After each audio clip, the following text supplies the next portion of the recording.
Recuerda que puedes escuchar este audio horas antes de su estreno y sin publicidad suscribiéndote en cesarvidal.tv.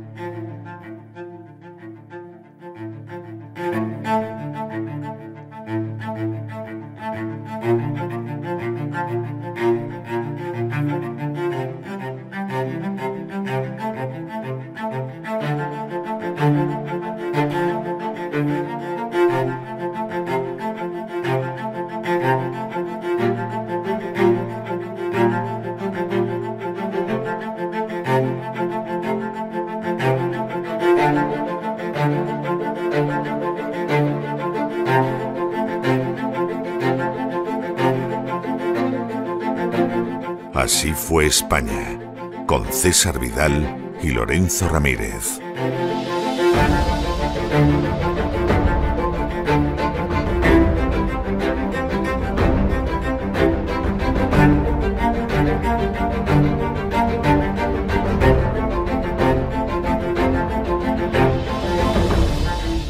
Estamos de regreso para dar inicio a ese programa doble y sesión continua que todos los lunes en La Voz dedicamos a la cultura hispánica. Vamos a empezar, como siempre, con la historia, porque a nosotros nos encanta hablar de la historia de España siempre que se diga la verdad, ¿eh? No siempre que aparezca por ahí un sujeto diciendo pavadas y encima pretenda que son ciertas y cuando le muestras la realidad te dice leyenda negra. No.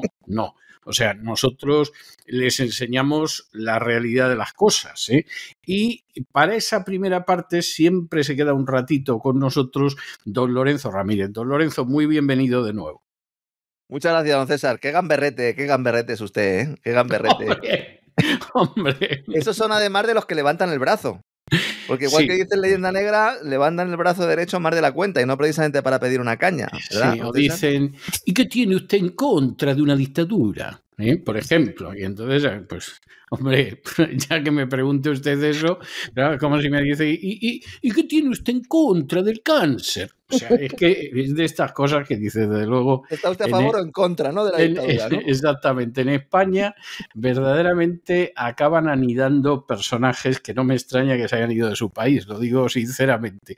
Vamos a hablar de uno que ya vivió hace mucho y que hoy casi que vamos a ver morir, ¿no? Lamentablemente, porque no lo hemos pasado muy bien, ¿no? Esa figura de Almanzor. De Almanzor. Denostada, precisamente, en la historia española. No, pero vamos, para hablar. Bueno, ustedes saben que cuando acabemos don Lorenzo Ramírez y un servidor de deshuesar a Almanzor ya definitivamente en esta entrega de la Así fue España, nos vamos a la segunda parte de este programa doble y sesión continua que dedicamos a la lengua española, que es el mejor legado que ha dejado España al acervo común de la humanidad, y de eso ya quien se encarga es doña Sagrario Fernández Prieto. Pero nosotros, de momento, vamos a acabar hablando de Almanzor y algo de lo que pasó después. Ya contamos la semana pasada cómo en un momento determinado, bueno, el año 1000 fue de año 1000, hubo una batalla en Cervera donde Almanzor machacó, gracias a su caballería, a las fuerzas de los estados del norte.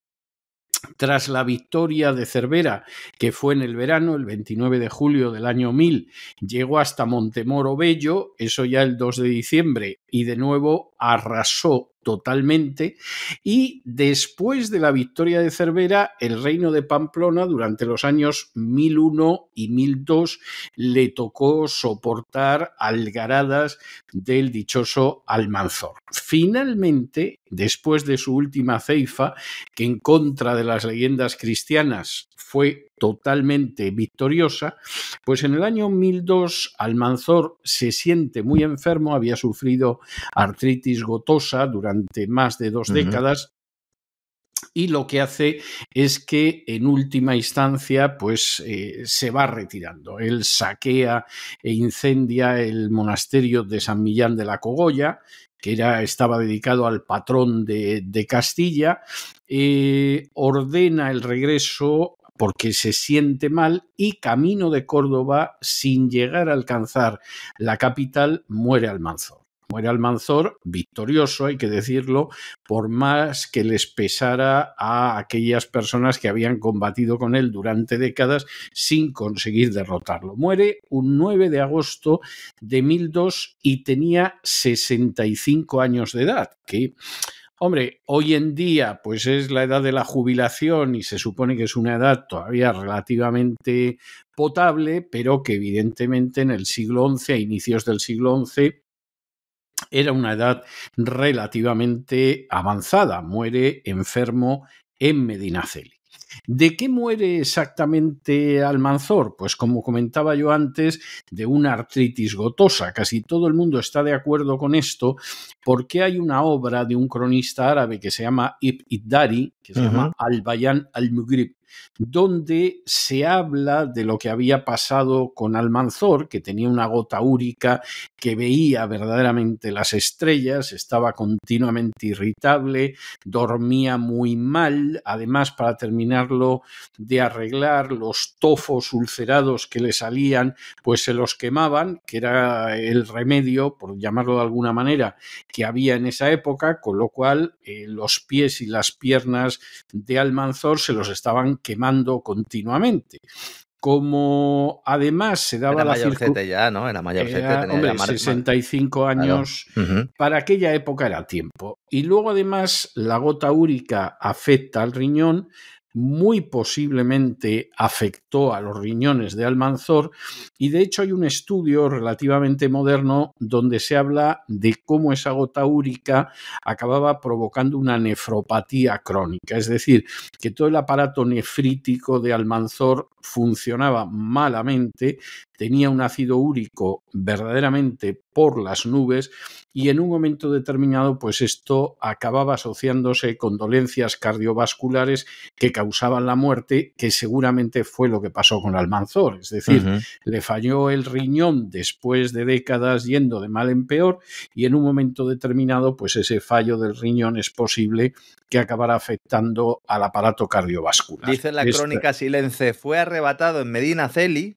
gran ciudad, por el demonio que le había poseído en vida y sepultado en el infierno. Claro, esto lo dijo la crónica Silence además años después, cuando no podía venir Almanzor a pedir cuentas, en un ejemplo, el de la crónica Silence, de la veracidad de ese refrán español que dice a moro muerto gran lanzada, ¿no? O sea, pues evidentemente como no podía hacer absolutamente nada, pues efectivamente a moro muerto gran lanzada. En los días en los que Almanzor estaba moribundo, pues no murió de golpe, o sea, fue empeorando, pero estaba agonizante, Almanzor, que no perdía nada de vista, aconsejó que el gobierno del califato pasara a su hijo.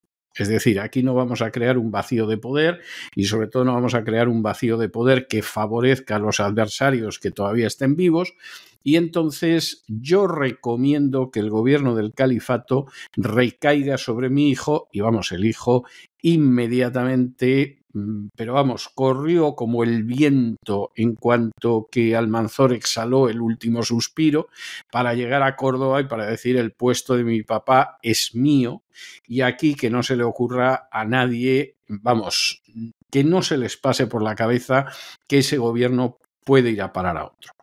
Tengo que decir, porque es un detalle importante, que el cuerpo de Almanzor fue cubierto con un lienzo de lino que habían tejido sus propias hijas con sus manitas, y además ese lino se había comprado con los ingresos de la hacienda que habían heredado sus antepasados en Torrox. Es decir, aquí había un trabajo verdaderamente, pues era un trabajo en parte de amor filial, en parte de reconocimiento del esfuerzo de que no le vestimos con el traje más presentable que haya en casa, como sucede ahora, sino con un lienzo que hemos tejido nosotras mismas.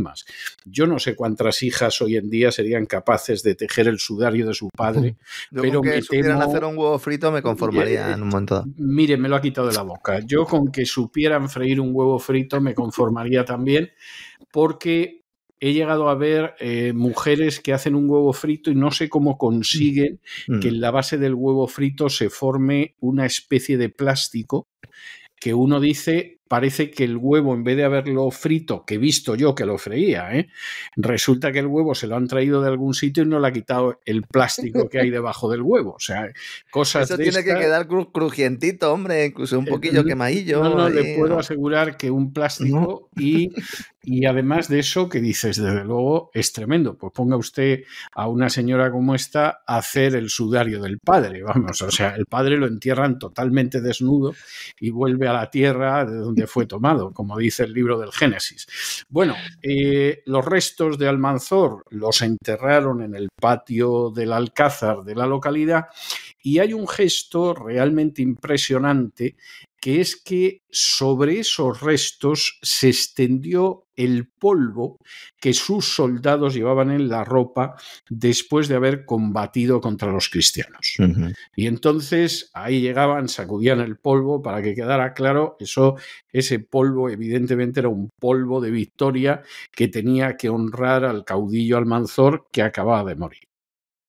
Ibn ad-Dari, que es un historiador árabe, además dice que a manera de epitafio se esculpieron unos versos en mármol que decían: sus hazañas te enseñarán quién fue, como si lo vieras con tus propios ojos.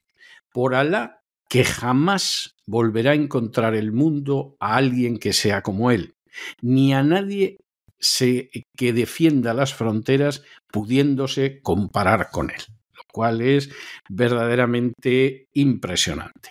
Como efectivamente esto era muy impresionante, pues su hijo Abd al-Malik al-Muzaffar, al que nos hemos referido, en un momento determinado sucede al padre.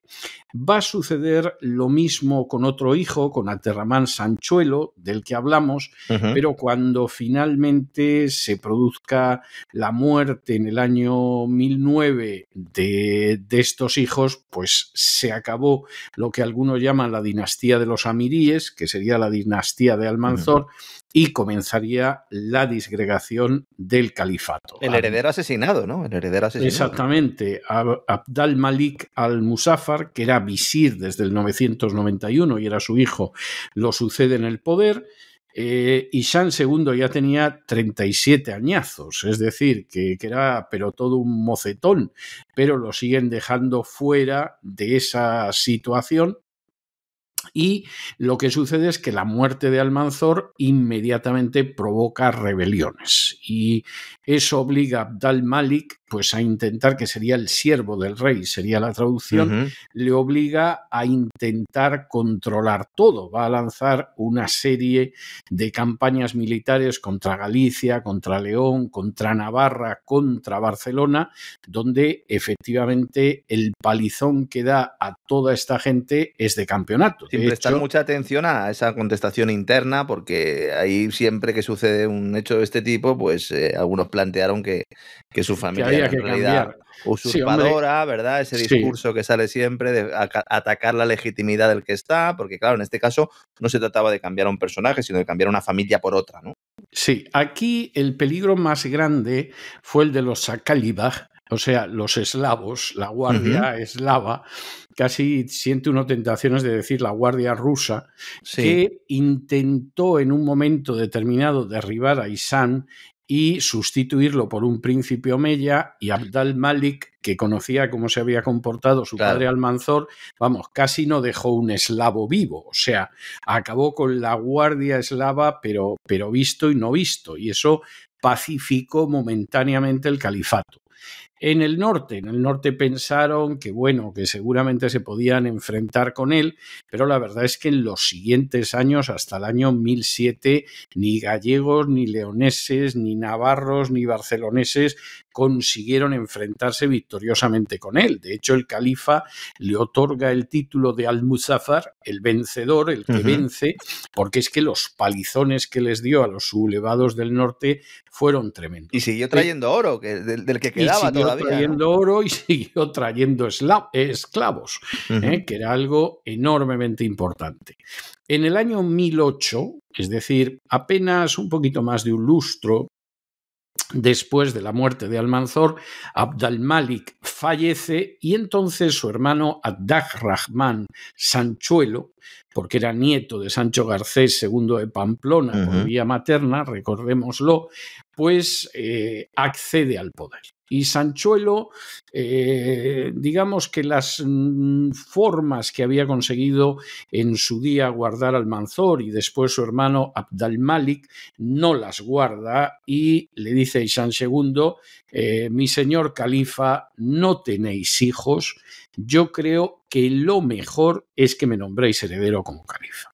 Es decir, aquí, ¿para qué nos vamos a complicar la vida? Aquí lo que sucede es que me nombráis heredero como califa y adelante con los faroles. Pero esta jugada arriesgada de Sanchuelo a los pocos meses de llegar al poder, lo que provoca es un golpe de Estado, que algunos han llamado la Revolución Cordobesa, que a mí personalmente me parece muy, muy exagerado. Y ese golpe de Estado, quien lo encabeza es un príncipe omeya que se llamaba Muhammad al-Mahdi y que era bisnieto de Abderramán III, o sea, venía de lejos, y lo que sucede aquí es que Hisham II es depuesto y da muerte a Sanchuelo. Y con eso se acaban los amiríes, se acaba la dinastía de Almanzor. Al final cae esa dinastía. Exactamente, cae la dinastía de Almanzor y con ellos cae precisamente pues esta dinastía que venía en línea recta de los omeyas en la cual estaba la acaba arrastrando porque habían condenado su destino prácticamente, ¿no? Desde la época ya de la regente, cuando todavía había esa relación con Galif y con el propio Almanzor, unieron prácticamente sus destinos. Exactamente. Esa es una época en la que va a haber golpes y contragolpes. De hecho, Hisham II estuvo encarcelado en Córdoba durante varios meses. Había estado encarcelado toda su vida, según se mire, pero por lo menos había sido una jaula de oro, había sido un encarcelamiento donde él llevaba una vida bastante agradable. O sea, no era una situación como la que iba a venir después, pero ahora sí se le encarcela y se le encarcela en un sentido real. Hisham II ya no es ese personaje que se finge que es el califa, que se finge que sigue teniendo poder, no, ahora es un califa derribado y además lo que sucede es que en última instancia va a estar durante varios meses en prisión. Pero como el periodo es extraordinariamente agitado, es enormemente convulso, es de una inestabilidad salvaje y continuamente bereberes y árabes se enfrentan entre sí. Los árabes, a fin de cuentas, pues no solamente era la dinastía de los Omeya, sino que era también la familia de Almanzor. Los bereberes eran estos musulmanes salvajes, incultos, quién sabe si del todo convertidos al Islam, que pretendían competir con los árabes. En uno de esos golpes, un 23 de julio del año 1010, Hisham es repuesto en el trono por tropas mercenarias eslavas. Esta vez el golpe quien lo da es un personaje que se llama Al-Wadih, que efectivamente se convierte en el hombre fuerte del régimen y que efectivamente es un personaje que sabe controlar de alguna manera la situación con unas tropas eslavas que son militarmente extraordinarias. Sin embargo, y esto es bastante... Le hacen la cama a él también, ¿no? Exactamente, Al-Wadih no consigue controlar a los bereberes y finalmente los bereberes en el año 1013 toman Córdoba, saquean Córdoba e instalan en el trono a un personaje que se llama Sulaimán al-Musta'in.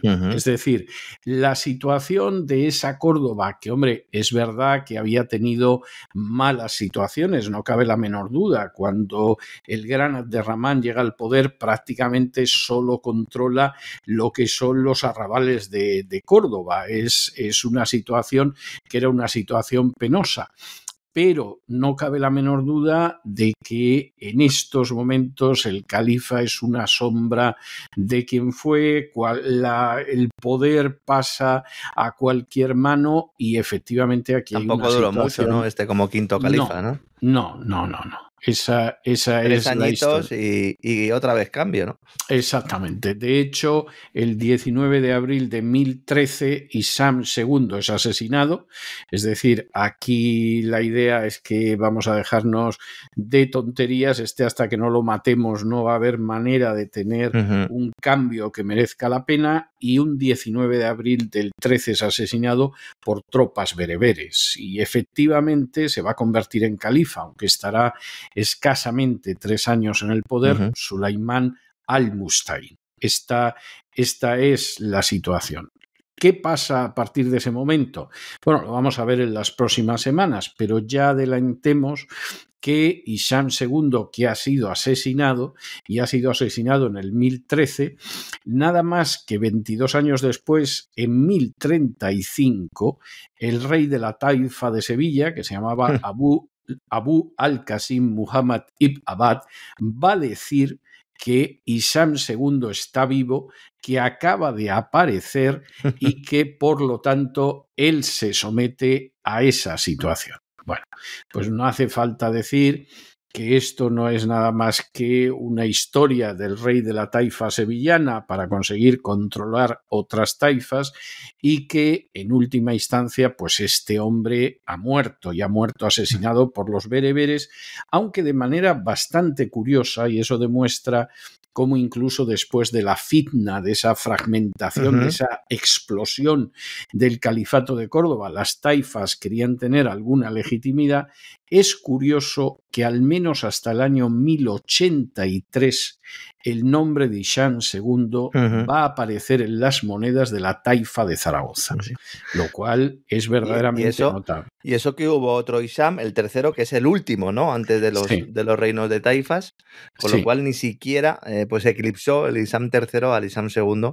No, cuyo papel, claro, eso... además, incluso querían legitimarse, ¿no? Lo de los reinos de taifas sobre esa figura del Hisham II, ¿no? Claro, porque en última instancia, Hisham III, del que hablaremos en su momento, pues efectivamente es un personaje que de alguna manera intenta infructuosamente mantener esa situación de legitimidad unida a los omeyas, que además habían sido califas en el Antiguo Oriente y por lo tanto pues eran personajes que era pues al final el califato de Damasco, en fin, todo algo con una legitimidad que había desaparecido en Oriente hacía mucho tiempo, pero que efectivamente ellos quieren mantener. Bueno, Hisham III, al que nos referiremos en algún momento, va a intentar mantener esa ficción, pero es obvio que el califato se desploma.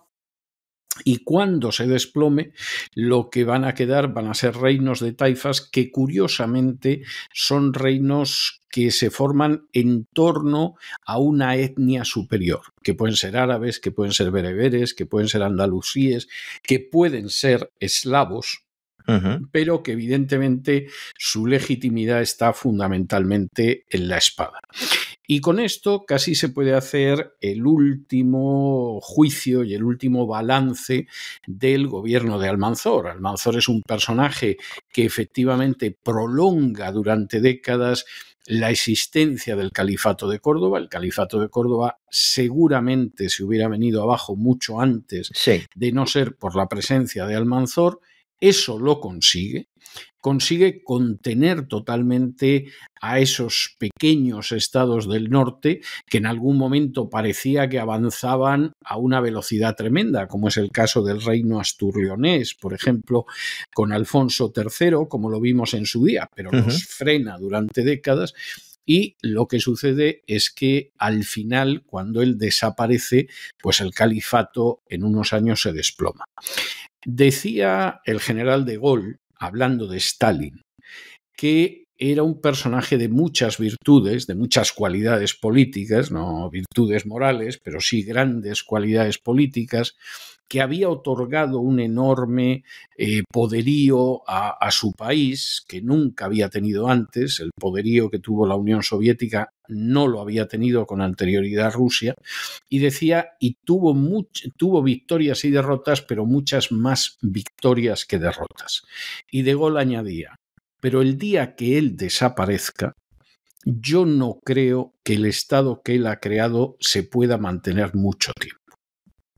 Y esto sucede con muchos personajes a lo largo de la historia, es decir, implican un poder enorme, muchas veces brutal, que da una fuerza a ese Estado que no ha tenido nunca, pero de pronto te das cuenta que cuando desaparezca ese personaje va a desaparecer. El califato de Córdoba pudo desaparecer después de Abderramán III y si no desaparece es gracias al Almanzor. Y no cabe la menor duda de que efectivamente con Stalin la Unión Soviética llega a un nivel que cuando desapareció Stalin ya inmediatamente vino un revisionismo llamando a Stalin de todo y aquello pues no duró ni siquiera 4 décadas después, es decir, aquello efectivamente acabó colapsándose y los ejemplos históricos de este tipo se podrían multiplicar con personajes de signo muy diferente.